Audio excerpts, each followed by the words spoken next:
Bueno, eh, buenas tardes, yo soy Clara, residente de cuarto, el Kevin es residente de primero. Vamos a hablar un poco de intoxicaciones por fármacos de uso frecuente acá en el hospital, en la internación. La verdad es que son un montón, las listas son interminables, pero bueno, seleccionamos los que más frecuentes se ven.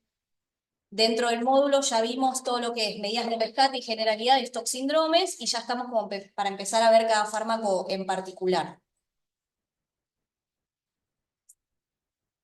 Siempre para empezar, como nos estábamos manejando, es, antes de empezar las clases, me gusta poner algo de contenido multimedia relacionado a la materia, ya sea alguna serie, una canción, una película. Esta es una escena de la película Requiem por un sueño, que si no la vieron se las recomiendo, está muy buena, que trata de el abuso de sustancias o de fármacos visto desde distintos ángulos. Es una familia, un chico, la madre y la esposa, digamos, que tienen distintos tipos de adicciones.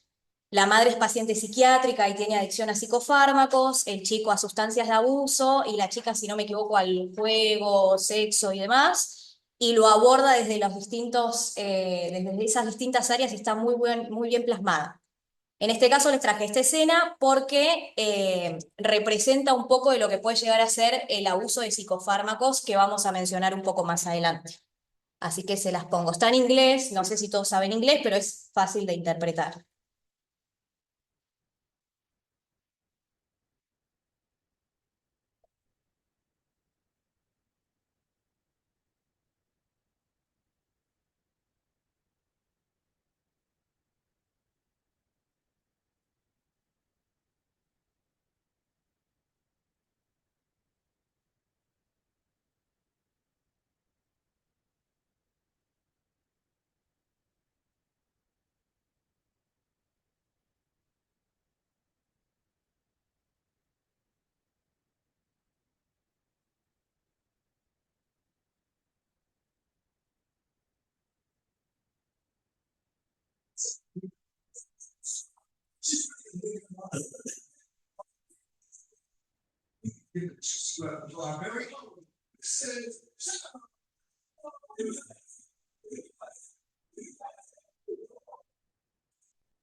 Bueno, ella claramente estaba como en una suerte de delirio y usaba los psicofármacos como para salir del mismo y volvía a tener delirio medio en un círculo vicioso, ¿no? Nada, me gusta siempre poner un poquito como para representar la toxicología en eso. Bueno, hay que tener en cuenta que las intoxicaciones por fármacos es muy común en realidad, mucho más común de lo que nos imaginamos. Entiendo que de pronto en nuestro medio no es muy frecuente porque, bueno, tenemos pacientes con algo de un nivel socioeconómico un poco más elevado, pero si salimos de nuestro medio vamos a encontrar que las personas que tienen como un nivel socioeconómico más bajo, encontramos que hay mucha prevalencia de enfermedades psiquiátricas y estas tienden mucho más a tener episodios de depresión, incluso intentos de suicidio. Y una de las formas más frecuentes es a través del consumo de fármacos o intoxicaciones. Así que bueno, es algo que tener muy en cuenta. De hecho, hay un trabajo que se hizo en el 2021 con el Centro de Emergencias Toxicológicas de acá, del Hospital Italiano, con las dos toxicólogas del servicio, Macarena y Graciela, y la ATA, que es la Asociación de Toxicología Argentina, en donde trataron de ver la incidencia de casos de intoxicación por paracetamol que tenían en el medio, que la verdad es que fueron bastantes, 660 casos severos de intoxicación en todo el país, 18 fueron ingesta masiva de paracetamol. que es lo que uno tiene más al alcance, ¿no? Es de venta libre, están todas las presentaciones. Les había dejado el link después la pueden buscar. El trabajo está grabado y en YouTube. Y bueno, hablando un poco del paracetamol, sabemos que es un medicamento que es altamente muy fácil de conseguir. No necesita receta médica y bueno, es muy común. Y es uno de los más frecuentes en el caso de intoxicaciones, debido a que es mucho más asequible para el paciente. Entonces tenemos que el paracetamol es un analgésico inicialmente que inhibe la ciclooxigenasa. Pero bueno, hablando un poco de la dosis tóxica, en esto varía un poco los libros, también depende un poco del paciente, pero lo que se piensa es que la dosis máxima es 200 miligramos por kilogramo o más de 10 gramos, incluso algunos libros hablan de 7,5, pero es un contexto de una sobredosis aguda. También hay que hablar que después de 4 gramos al día hay riesgo de hepatotoxicidad. Y bueno, hablando un poco del metabolismo, el paracetamol es de absorción intestinal un poco rápida. La absorción total se da en 4 horas. Sí, que eso es importante mencionar porque a veces en las intoxicaciones agudas, cuando se tiene que pedir el dosaje de paracetamol, si tienen el antecedente de que la ingestión fue antes de las 4 horas, no tiene sentido pedir el dosaje porque no va a ser categórico. Generalmente para la intoxicación, ahora lo vamos a ver más adelante, por paracetamol se usa el nomograma de Rumac para saber cuándo y cuánto de N-acetilcisteína tengo que usar como tratamiento. Entonces, estaría mal pedir el dosaje de paracetamol antes de las 4 horas de la ingestión. Si se desconoce el tiempo, por supuesto, ahí sí se pide, porque yo no sé si fueron más de 4 horas, pero como concepto, llévense eso. Además de que el pico que podemos obtener del paracetamol también es a las 4 horas, o sea, no aporta mucho tener un valor antes de las 4 horas. Pero bueno, esto para recordar un poco que el paracetamol es metabolizado, parte en el hígado por la enzima citocromo P50, el cual nos libera lo que es el NACI, que es el metabolito tóxico del paracetamol. Este a través del glutatión se desintoxica. Y bueno, Claro, o sea, en el metabolismo natural, cuando uno da el paracetamol como analgésico, para que lo necesito, si me recuerdo. Cuando uno da el paracetamol como analgésico en dosis terapéuticas en presencia de concentraciones normales de glutatión, se metaboliza y se excreta por riñón. El tema es que en la intoxicación se satura este mecanismo, hay depresión de glutatión, no se puede metabolizar el NAPQI, que es un metabolito tóxico, hepatotóxico, y ahí sí hay acumulación de metabolitos tóxicos que generan el daño hepático por depresión de glutatión. Por eso lo que yo necesito, que lo vamos a ver más adelante, son dadores de glutatión para poder desaturar el sistema y evitar la intoxicación. lo otro que hay que tener en cuenta es que en los libros nos hablan de que la intoxicación por paracetamol es mucho más fuerte en pacientes que están desnutridos y en pacientes que son alcohólicos, porque tienen deficiencia de la enzima glutatión. Y bueno, este es el mecanismo de la hepatotoxicidad. Aquí, como le explicaba un poco Clara, que tenemos que el paracetamol es convertido en el NACI por el citocromo P50 y debido a que hay, por decirlo así, mucha concentración de paracetamol, esta enzima, que es el glutatión, se ve sobrepasada. Entonces se empieza a acumular el NACI en el hígado y empieza a producir la necrosis hepatocelular.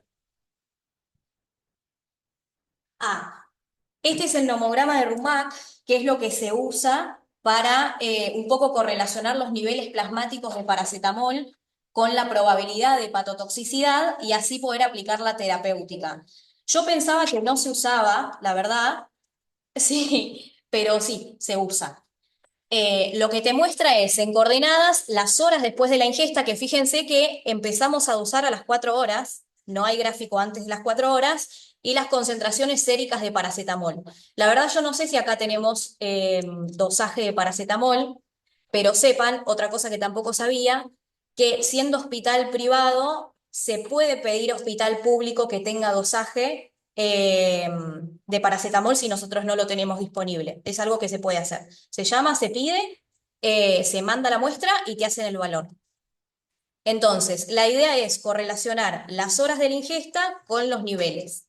En el caso de que, por ejemplo, venga un paciente con, ¿se acuerdan que en la primera clase vimos que siempre tienen que preguntar la latencia de la intoxicación? Bueno, ¿hace cuánto lo encontraron así o hace cuánto sucedió esto?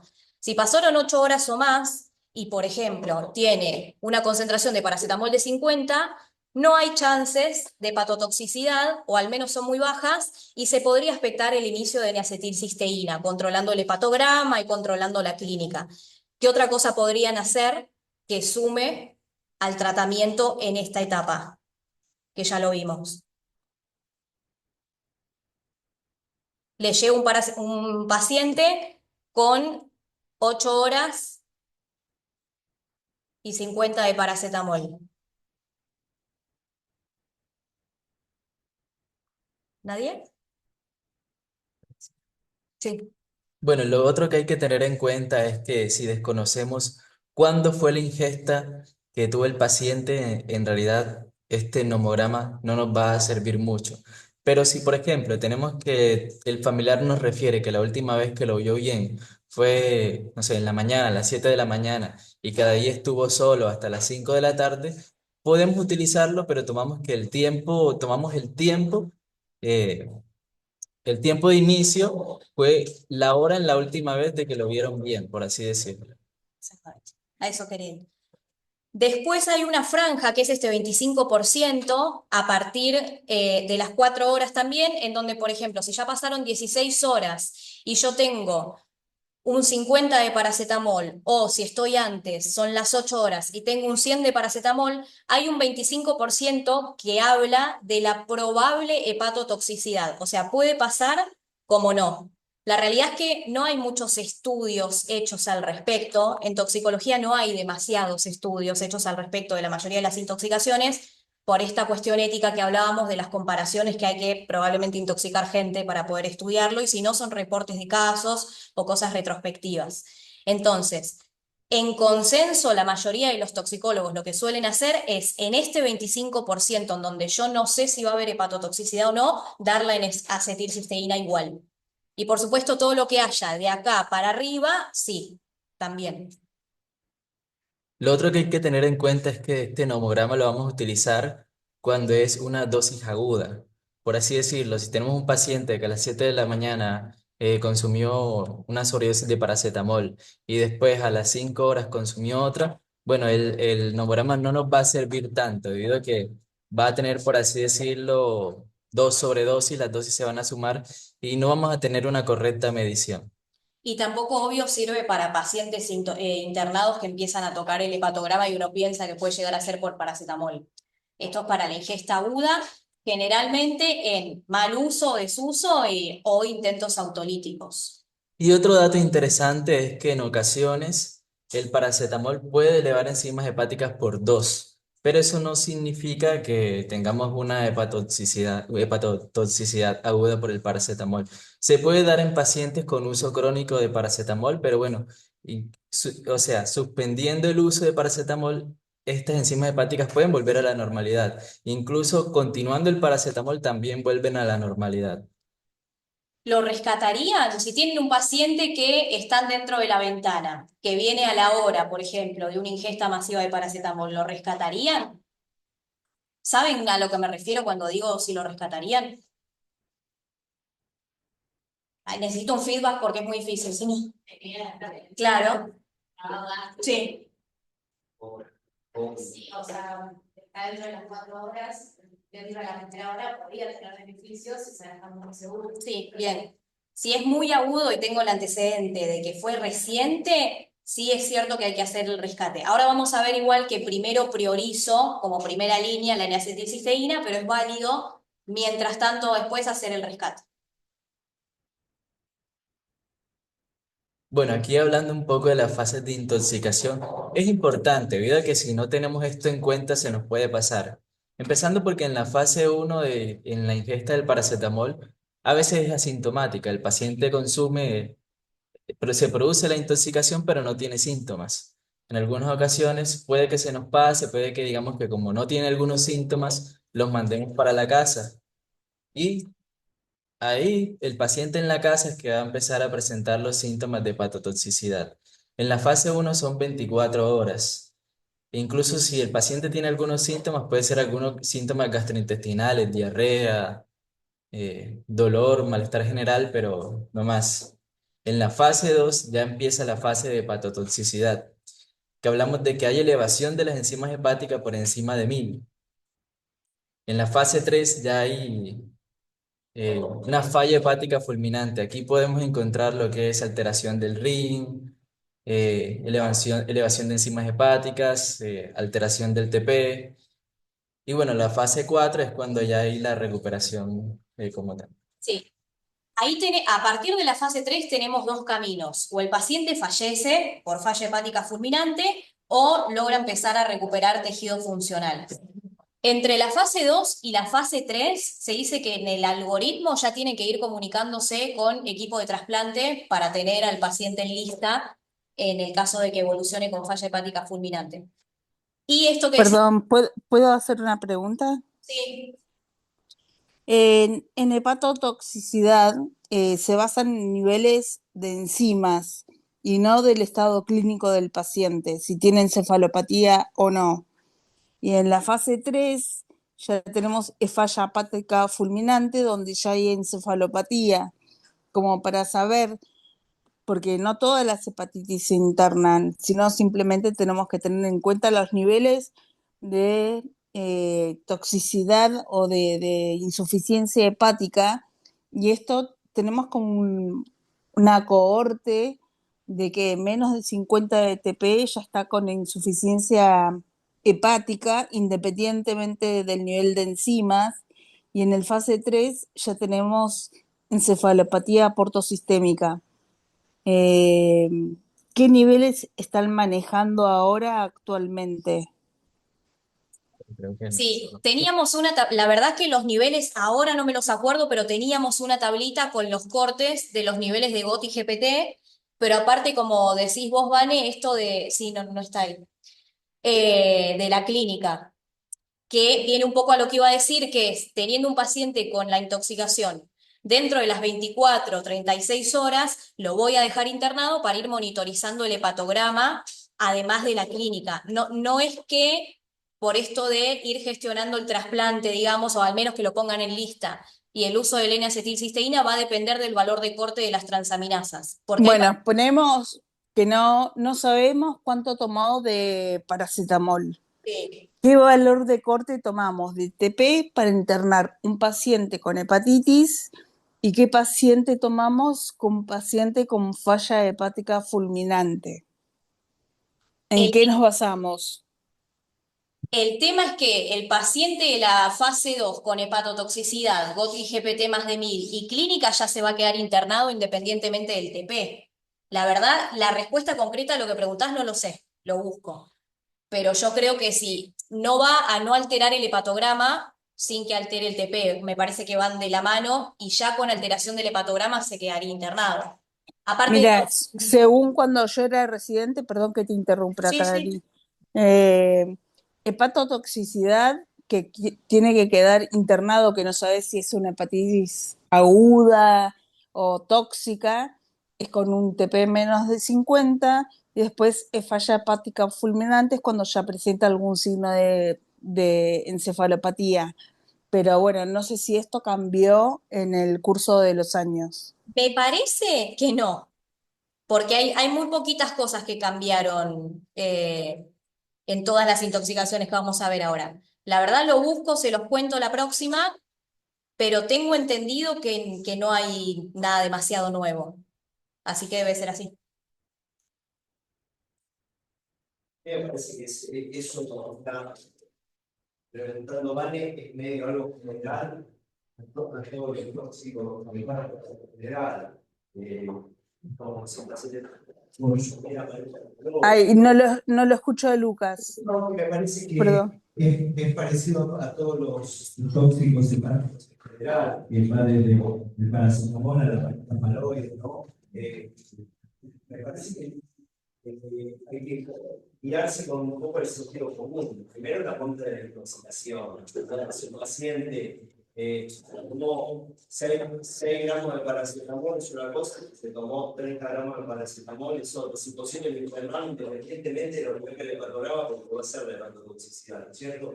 O sea que va a decir que el interrogatorio es clave, el tiempo, el timing de la ingesta, la monta de la ingesta y lo que se haya podido recuperar, la posibilidad de rescatarlo en las primeras horas, tengo lo que preguntaba Anita, y obviamente cuando han pasado muchas horas los reformas están absorbidos. O sea que no tiene ningún sentido el rescate. Como siempre, el hepatograma, las enzimas pueden ser muy escandalosas muchas veces, pero no es claro que el paciente con 2000 de transaminasas esté más grave que el paciente con 1200 de transaminasas. Pero sí, pareciera ser bastante más claro que un paciente con TP de 20 está más grave que un TP de 60. O sea, que para el rol de la falla hepática, el factor sintético, el factor 5, el TP, es bastante más de mayor utilidad, al igual que el monitoreo clínico, de las previsiones de insuficiencia hepatocelular. Obviamente, las transaminasas, el valor de corte, el hepatitis fue relativamente importante, ¿no? Para no darle demasiada trascendencia al paciente que viene con 70, 80 de TGO, TGP y toma crónicamente paracetamol y tal vez se confunde, tomó ese un poquito de más. ¿No es cierto? El valor de transaminasas tiene su valor, pero por supuesto que se va a rendir al monitoreo clínico y al TP y al factor 5, que son realmente los que mandan, los que exigen la terapéutica. Cualquier falla hepática fulminante, ¿no? Desde la manita faloesa al paracetamol a la total. Eso me parece que creo que no tiene ninguna particularidad de singular el paracetamol y que hay que guiarlo con el sentido común y lo que todos sabemos de siempre de la hepatología. Sí, que un poco no pusimos acá la clínica, ahora que me doy cuenta, que me parece a esta altura un poco intuitiva, todo lo que sea trastornos gastrointestinales, náuseas, vómitos, diarrea y signos de hepatotoxicidad clínica ya en estadios más avanzados. Listo, ¿no? Sí, Bueno. no tengo nada más que agregar. Después, con respecto al tratamiento, para que sepan, la primera línea es la N-acetilcisteína endovenosa, que acá no hay. Y bueno, Sí, ahora cuento, Luis. ¿qué cosa? Nada. Bueno. Bueno, respecto a la N-acetilcisteína, tenemos que hay que administrar a partir de las 4 horas. La cosa es que no hay que esperar a a realizar un nomograma, hay que iniciar enseguida con la N-acetilcisteína y lo ideal es que sea dentro de las primeras 8 horas. O sea, en las primeras horas que el paciente, antes de la absorción completa del paracetamol, por así decirlo. Las guías están algo, por decirlo así, eh, una palabra. Sí, desactualizadas, controvertidas. Hay controversia, porque dice que las primeras 24 horas es importante la administración de la N-acetilcisteína y que no hay mucha evidencia seguirla administrando posterior a esas 24 horas. Pero eso no significa que no se haga. O sea, lo ideal es darla hasta que el paciente pase los signos de la hepatotoxicidad. Claro, y un poco para que no se mezcle lo que decías vos del nomograma, es algo que uno va haciendo en simultáneo. Mientras voy pidiendo la N-acetilcisteína, le pido el dosaje y si puedo lo rescato. No es que es tan metódico. Sí es cierto que no hay nada escrito, y esto cuando hice las rotaciones por los servicios me decían lo mismo, no hay nada escrito sobre qué pasa si no tengo un tiempo determinado o no tengo una ingesta determinada. Le dan el tratamiento igual. O sea, ante la duda, lo saludo con N-acetilcisteína. Además tiene un poco de efecto adverso. Sí, sí, es cierto. Es más la tolerancia oral. Sí, tal cual, sí. Le ahorras un trasplante de hígado. Sí, sí, sí, sí. Bueno, y también como para tener en cuenta el mecanismo de acción de la N-acetilcisteína, no sé si se acuerdan un poco de lo que estuvimos hablando, de que el glutatión nos desintoxica un poco el metabolito tóxico del paracetamol. Entonces lo que hace la N-acetilcisteína es que es un precursor del glutatión, o sea, nos aumenta los niveles de glutatión para ayudar a eliminar más rápido el metabolito tóxico. Ha pasado, no nosotros que por suerte tenemos muchos recursos y tecnología, pero ha pasado que han consultado de qué pasa si no tengo la N-acetilcisteína endovenosa y si tampoco tengo la oral. Había un médico que había, me acuerdo, en una de las rotaciones de tóxicos, que había llamado desde, creo que Santa Fe, con una intoxicación por paracetamol, tenía la indicación de N-acetilcisteína, pero no tenía nada al alcance. Una de las alternativas era pedir las muestras al hospital y que se las lleven, lo cual era casi imposible, pero él había recordado que en el servicio de neumonología tenían a Semuc en sobrecitos y llamó preguntando si eso podía llegar a servir como para hacer algo y la respuesta es sí. A nada, por supuesto que la primera línea ya sabemos cuál es, pero si tengo algo del derivado que me pueda dar glutatión para evitar la toxicidad, sí. Entonces lo mandaron a diluir los polvitos de Acemuk en un vasito de agua y el paciente los tomó. Lo único que tiene la N-acetilcisteína es que es horrible, es muy mal tolerada, suele dar mucha náusea y cuadro gastrointestinal. Entonces, paralelamente al paciente hay que hidratarlo y ponerle antieméticos para que pueda tolerar la N-acetilcisteína. Y si no, ¿qué hago? Le No, pongo la igual mi sonda y le paso. pregunta, Sí, perdón, pregunto. eh, Tenemos un paciente que viene con insuficiencia hepática, ¿no? sí, Sabemos que todos los pacientes, aunque vengan con 3.000, 4.000 de transaminasas, pero vienen con un TP arriba de 70, 60, no necesitan internarse sino controlarse, porque puede ser una hepatitis aguda, le pedimos serologías.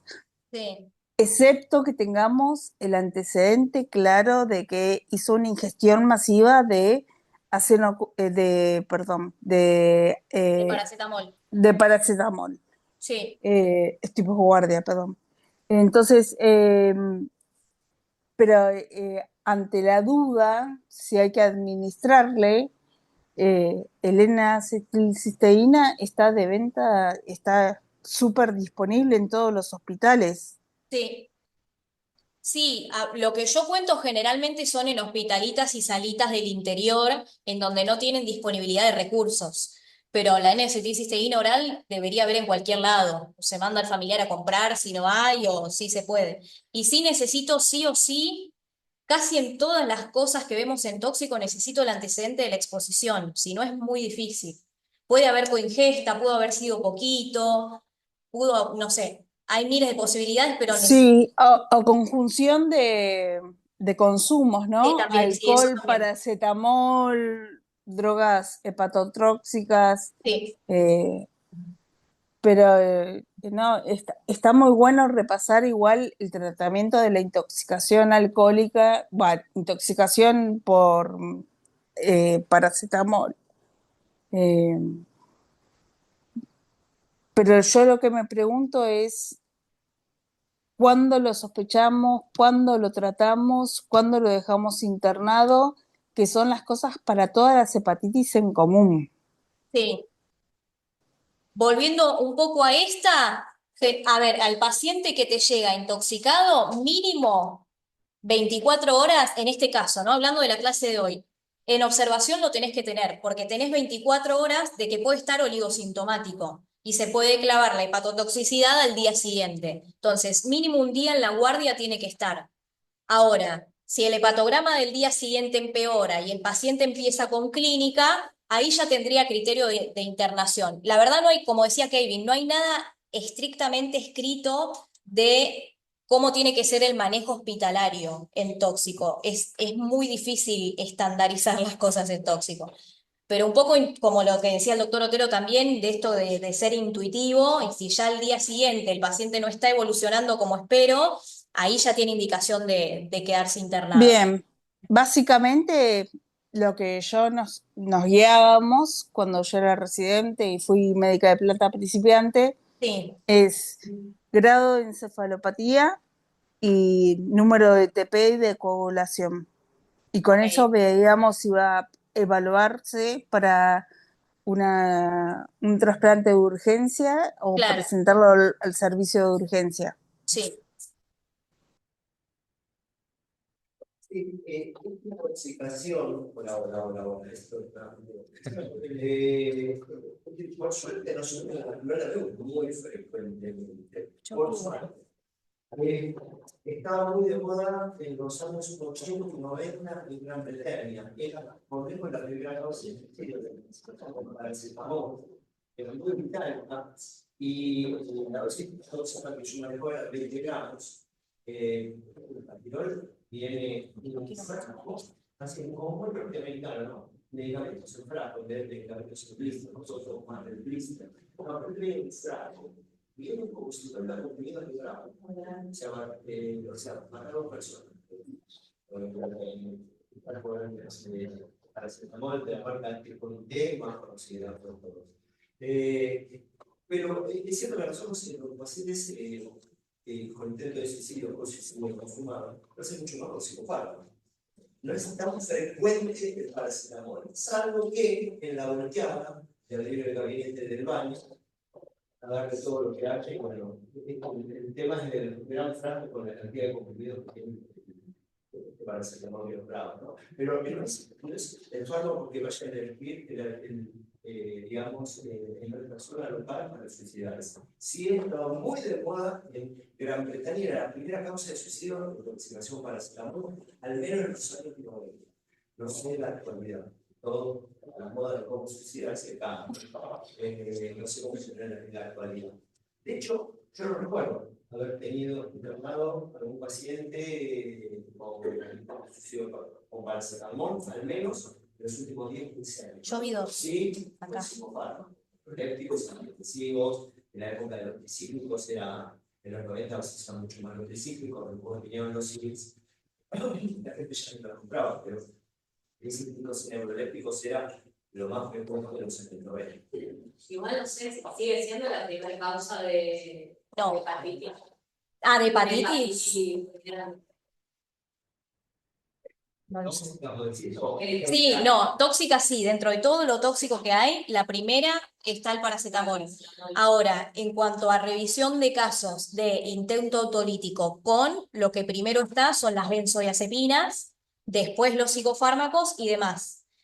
Y no tanto por pacientes que sean consumidores de, o sea, que estén tratados con benzodiazepinas, sino porque lo tienen al alcance por algún familiar o algo. Eso es lo que se vio. El consenso popular, no sabe qué es la entonces no lo elige.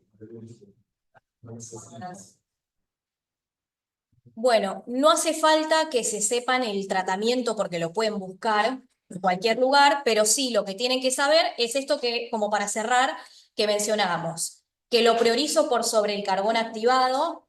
Es cierto que lo puedo rescatar, pero si la tengo ya, la N-acetilcisteína la paso ya, que no es necesario que me quede esperando de brazos cruzados el dosaje de paracetamol para usarla, y que puede disminuir el tiempo de TP, dato como para que lo tengan en cuenta, para no confundir con el hepatograma. Hay una dosis de carga y una dosis de mantenimiento, y la dosis de mantenimiento, que esto sí está estandarizado en lo último, tienen que ser 17 dosis después de la dosis de carga.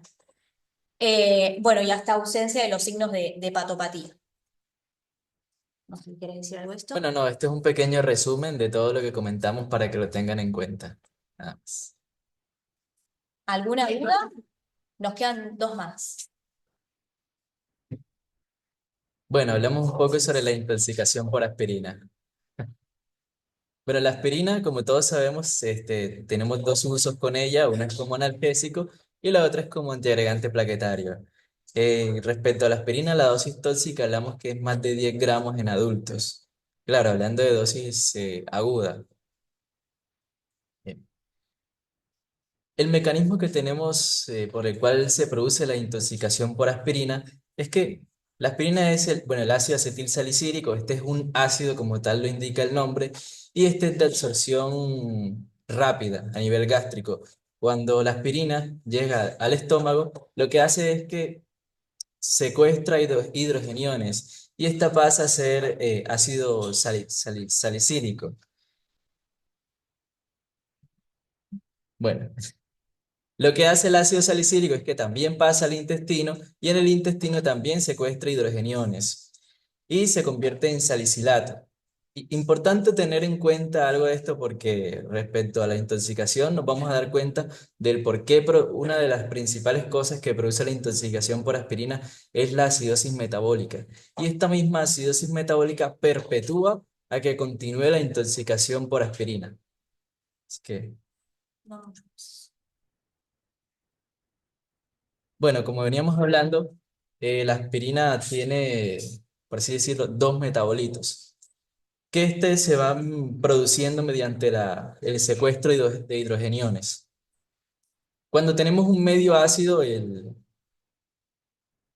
salicilato lo que hace es que se me olvida la palabra, No, en medio es como para hacerlo más básico, la aspirina en medio ácido se absorbe mejor por este secuestro de hidrogeniones que decía Kevin. Se torna más liposoluble y aumenta el volumen de distribución, por lo cual lo hace más tóxico. Y en medios básicos, que después lo vamos a ver, pero es lo que yo busco en el tratamiento, se torna más hidrosoluble por liberar estos hidrogeniones y se elimina mejor.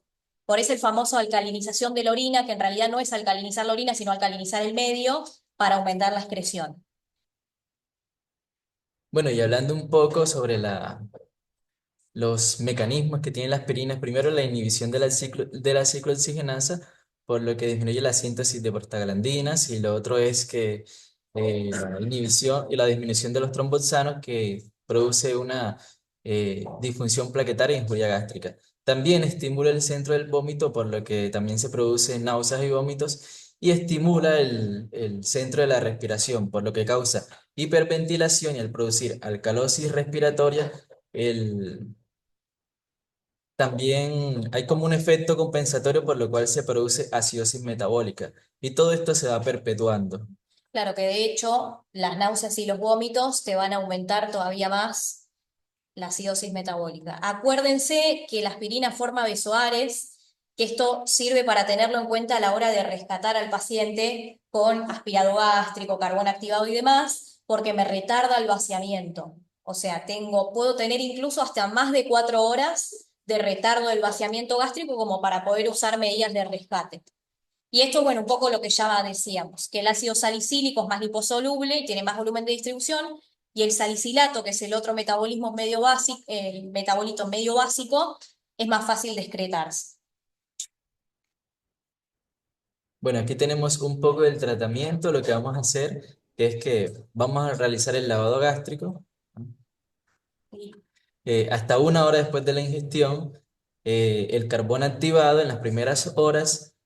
Y lo otro es importante, la alcalinización de la orina o del medio, debido a todo esto que explicábamos, que la aspirina torna el medio ácido y eso perpetúa nuevamente la toxicidad por la aspirina. La idea es usar bicarbonato endovenoso, que no nos vamos a detener en detalles de dosis y demás, porque eso lo pueden buscar después, pero sí el objetivo es ir siguiendo con un examen de orina el pH urinario hasta tener un pH urinario más o menos de 7,5 y uno plasmático igual, como para aumentar la eliminación. El salicilato sepan que también se puede usar en sangre. Ven que ahí dicen salicilato en sangre más de 800 microgramos mililitro, y creo que no mucho más.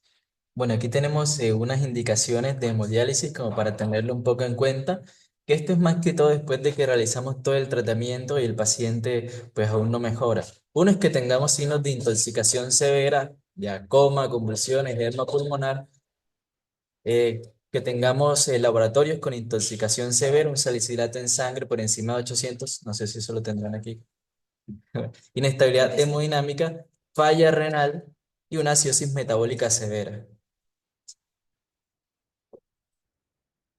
Eso fue aspirina. No sé si alguien quiere acotar algo o decir algo. Tampoco es tan frecuente de ver y creo que menos acá. Es más pediátrico que otra cosa. No, ¿puedo hablar? Sí, un minutito, vale. Los chicos se agarraron un brisket y Dale. creen que son un caramelo, porque la primera, los chiquitos de la infancia es una crítica de No se escucha, Lucas, igual, ¿eh? Y lo interesante es el triple trastorno del medio interno.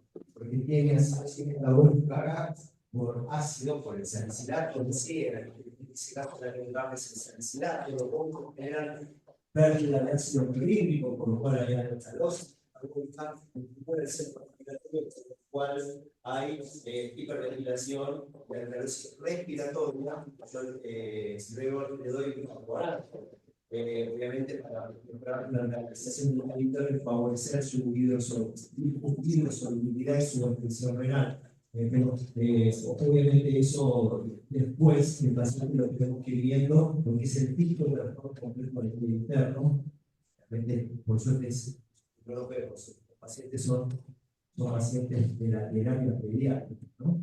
En algunos casos extremos llegan a la hemodiálisis. Sí. Estos son en general accidentes. Sí. Accidentes no tanto. Con la espina, la gente no la considera un evento sensible. Bueno, sí, en los niños es más frecuente, a veces lo que suele pasar en los adultos con este tipo de intoxicaciones, es cierto, como dice el doctor Otero, no tanto por intentos autolíticos, pero sí por mal uso, desuso del fármaco, que no entiendan las indicaciones, paciente de mente que se confunda de medicación y demás. Bueno, ahora pasamos rápido a psicofármacos. Esto es para dimensionar un poco lo que... Quiero decir 2 minutos de cosas que tenemos de ECMO. El ECMO es como una artificial para modificar la hemodinamia del paciente y se usa en pacientes con insuficiencia hepática severa. Se maneja en el central, se está derivando a todo el ámbito de Hospital Argentina y es un puente a un trasplante, pero sirve tanto para cardiológico como hepatológico. Para que sepan, la jefa es Sonia Sorrell y cualquier cosa la contactan a ella. Sí, es una hemodiálisis hepática, por decirlo de alguna forma, y se usa en cuenta el trasplante hepático en los pacientes, obviamente rescatables, ¿cierto? Y es muchas veces se hace hemodiálisis y con el TEVIS, es una la terapia intensiva central, el ECMO, la membrana respiratoria, la membrana alveolo-capilar artificial, para oxigenación, la hemodiálisis que todos conocemos, la hemofiltración es para el intercambio de citoquinas, la hemodiálisis, la hemofiltración y hemofiltración para el intercambio de citoquinas, y el Prometeo es una suerte de hemodiálisis hepática para los pacientes que fallan con la celular aguda con chances de ser rescatados con trasplante hepático. Realmente, por supuesto, en casos seleccionados estarían disponibles, no es que seleccionan todo. Bueno, y avancemos por lo último. Y con respecto a psicofármacos, un poco lo que decía usted, esto de hicieron una revisión de datos en el Instituto Nacional de Toxicología y Ciencias Forenses en el 2022, que esto es de España, igual, pero la mayoría de las intoxicaciones fueron voluntarias y dentro de ellas lo primero que estaba, digamos, eran los ansiolíticos. Lo mismo hicieron también una revisión en la Facultad de Ciencias Médicas de Córdoba, en hospitales cercanos de Córdoba y centros de salud, y una de las primeras causas de intento autolítico era el uso de benzodiazepinas. 2 palabras de cada uno de los psicofármacos, porque como ya lo vimos en toxindromes, la idea es agrupar cada uno de los fármacos al toxindrome y el abordaje ya lo deberían saber. Bueno, respecto a la metriptilina, tenemos que es un inhibidor de la recaptación de la serotonina y norepinefrina. Como dosis tóxica de esta, tenemos que es de 500 a 1000. Vemos que el rango es muy grande, pero bueno, esto depende de cada paciente. Así que nada. Como síntoma importante es que produce muchas arritmias cardíacas, taquicardias, sequedad de boca, náuseas, incluso convulsiones y depresión respiratoria. Importante es que no hay un antídoto como tal, más que todo lo que se realiza son tratamientos de soporte. como estabilización y monitoreo del paciente, carbón activado si la ingesta fue reciente, bicarbonato como para disminuir la acidosis metabólica y líquidos y monitorización de la función cardíaca. Lo más importante que se tienen que llevar de la amitriptilina es que como bloquea canales de sodio, interfiere con la actividad eléctrica del corazón y los pacientes se mueren de arritmias. Acá, en hospital privado, no creo que lo veamos, pero en hospital público, paciente medicado con amitriptilina, intento suicidio, se ve un montón. Y los pacientes se mueren por arritmias. Bueno, respecto a los benzodiazepinas, algo corto también, tenemos que actúan potenciando el neurotransmisor GABA en el sistema nervioso central. Un ejemplo tenemos el alprazolam, que la dosis tóxica es de 4 miligramos en adultos, y esto varía, porque si tenemos un paciente que lo toma todos los días, probablemente la dosis tóxica para él sea un poco mayor. Algo a tener en cuenta es que pueda que acá no sea muy frecuente, pero en guardias de, por ejemplo, otros hospitales más allá de provincia, vemos que hay adolescentes que vienen con intoxicación por unas benzodiazepinas. Y tenemos suerte de que en algunos momentos viene la mamá o el papá con el blister y uno vemos que es un alprazolam de 0,5 y que se hayan tomado 4 pastillas y vemos que ni siquiera alcanza la dosis tóxica. Entonces hay algo al que tener en cuenta, porque sabemos que ese paciente no va a ser potencialmente grave y que tal vez dejándolo unas horas en observación no va a pasar a mayores. Pero bueno, entre los síntomas que tenemos, sedación excesiva, somnolencia, depresión del sistema respiratorio, mareos y puede llevar incluso al coma y el paro respiratorio. El tratamiento como todas las benzodiazepinas, es el flumazenil. Lo único sepan, para que se lleven, que genera tolerancia, dependencia y abstinencia, y es rarísimo. Hay que mencionarlo igual dentro del módulo de tóxico y fármacos, hay que mencionar las benzodiazepinas, pero es rarísimo de ver una muerte por intoxicación por benzodiazepinas, un paro respiratorio, es muy raro. Bueno, el flumazenil, carbamazepina, 2 palabras también, ampliamente usado como anticonvulsivante, al menos no sé si acá, pero en otros hospitales se usa un montón. Recuerden esto de preguntar de si el paciente ya estaba en tratamiento o no con carbamazepina, porque la dosis tóxica no va a ser la misma. Y recuerden lo del bloqueo de canales de sodio, siendo arritmogénico también. Tiene recirculación enteropática, así que le corresponde el carbón activado seriado y no mucho más. Y bueno, hablando rápidamente del litio, tenemos que disminuye la liberación de dopamina y glutamato y también actúa como un estabilizador del ánimo porque aumenta la serotonina y el neurotransmisor GABA. Aquí tenemos la dosis de la dosis tóxica y tenemos que de 0 a 6, 1,2 es el rango terapéutico, pero tenemos que los síntomas también van variando dependiendo la litemia en sangre, si tiene una toxicidad leve, moderada, grave.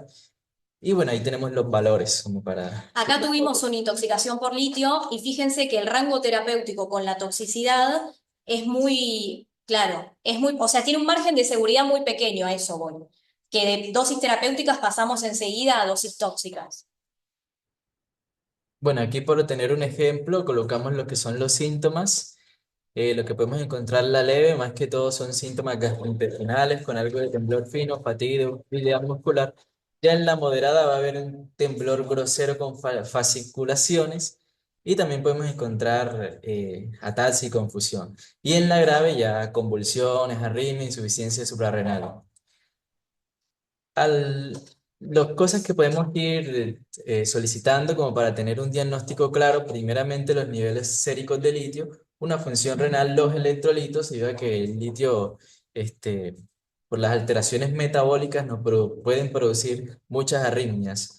Un EKG para ver si no hay cambios en los voltajes y, bueno, claramente la evaluación neurológica. La litemia un poco se puede dosar acá, la litemia les va a servir como factor pronóstico y como para saber qué esperar de la intoxicación. Bueno, eso que les decía del rango terapéutico, y sepan que el tratamiento no hace falta que se aprendan leve, moderado, grave y el valor, porque el tratamiento va a depender de la manifestación clínica, no de la concentración sérica. Bueno, Ah, importante recalcar que el carbón activado no absorbe el litio. O sea que, Y hay dos tratamientos para hacer, o irrigación intestinal con polietilenglicol, porque el lavado no sirve mucho, tiene que ser la intoxicación en tus ojos, si no, no sirve mucho, y si no, la hemodiálisis, que en realidad debería ser una hemodiálisis con un filtro de carbón activa, da. En este caso esta no, pero hay algunas hemodiálisis en las que necesitamos un filtro de carbón activado en tóxicos, justo en esta no porque no se absorbe. bueno, Vale, aquí lo mismo. un cuadro comparativo y bueno, nada más.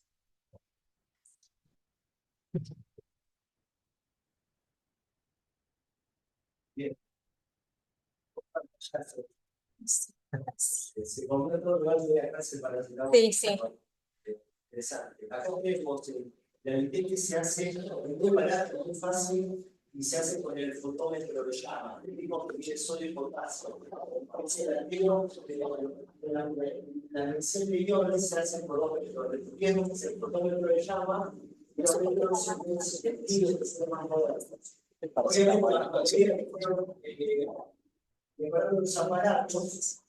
Muchas veces se lo pasábamos a proyecto acá en San Justo y lo que pasó es que acá había no es efectivo, estaba el viejo fotómetro de llama. Las licencias eran el fotómetro de llama, todas las licencias de celular venían a San Justo, y era la única cosa que se ponía más en central que en San Justo, porque viajaba a San Justo y volvía a centrar el dato. Pero digamos, eso, digamos, de la antena es algo sencillo, no es algo complicado, y como es un catión positivo monovalente igual que el sodio, tiene el mismísimo valor corporal del sodio. Los pacientes deben consumir sodio para poder eliminar líquido. Así que cuando son inferiores a, es muy eficaz, pero los pacientes no hay bien, no puede realmente no necesita. Tiene el caso enorme del ánimo, la paciente debe comer salado. No es salado porque puede eliminar, si no hay probabilidad de intoxicarse. Para compite con el sodio, por la relación sol se elimina lo más que está el sodio. Que es muchas celdas cuando se reduce bueno, felicitaciones. Gracias.